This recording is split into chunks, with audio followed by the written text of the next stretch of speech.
So he's had 4 knockouts in a row. He's a very entertaining fighter. He's a leading man guy, type of guy to watch on television. Hey, that's great. But you know, You have misgivings, though. I can hear. no, I'm saying that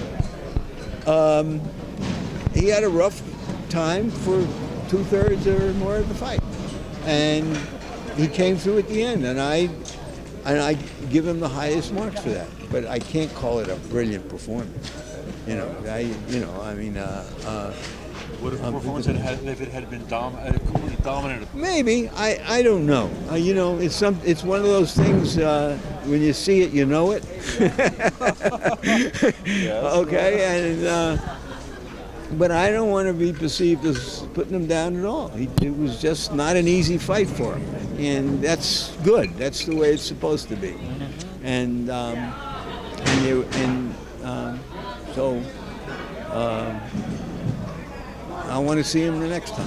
I hope I can see him against somebody who is a serious competition.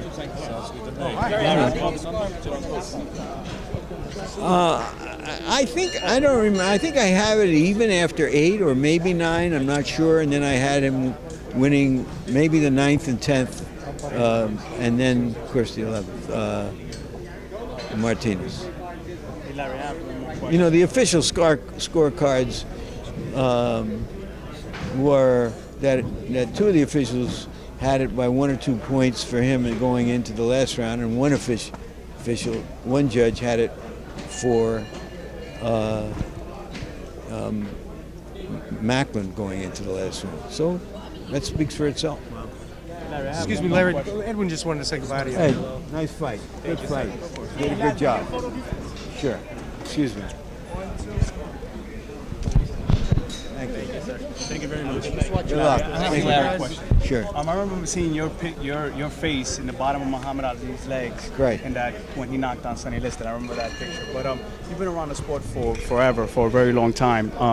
What are your thoughts of the sport today versus when you were young and following the sport? Look, it's no longer a mainstream sport. Sports change, the culture changes, society changes. There are a number of sports that are not as important as they once were and have become kind of cult sports. Boxing is one of them, but it has an avid following. It's more of a global sport than it used to be when Americans dominated almost every important division. So it's changed. It's not what it used to be. I mean, who did we have in the main event tonight? An Irish guy from Britain and an Argentine fight who now lives in California. So, which shows that it's not the same game. And incidentally, there's not one American fighter middleweight who is ranked today. There are more heavyweights, American heavyweights in the rankings than middleweights. So things change, life goes on. A similar question, Larry. Are we, or what we're watching, is it like the ghost of boxing? I mean, in that it's a sport that there is no Benny Leonard, there is no Archie Moore, let alone a Sam Langford. I mean, is the sport the same sport even? Well, it's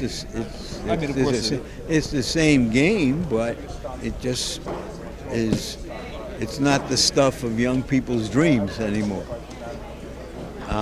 So it's changed in that way. It still resonates with enough people to have 3 or 4 live shows on cable a week. Somebody must be making money off of that.